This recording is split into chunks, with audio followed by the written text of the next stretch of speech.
જય શ્રી રામ ભાઈઓ. આજે સવારના આપણે આ અર્જુનના વૃક્ષની નીચે માહિર ફટાકડા આ કાકા દરબાર છે અને આ જગ્યા એવી છે ભાદરણ ગામમાં ફટાકડાની હોલસેલ દુકાન છે. આ ખટિયા પર આપણને સુવાની જગ્યા આપી હતી.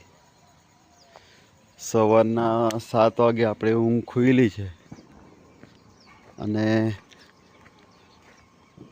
ફ્રેશ થઈને આપણે નીકળ્યા છે હમણાં 7 વાગે.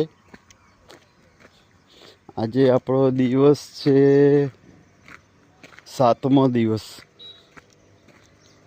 અને આપણે શરૂઆત કરી છે ભાદરણ ગામથી.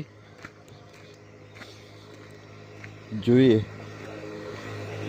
આગળ જતા નવા અનુભવો. ચાલો તો મળીએ આગળ. જય માતાજી.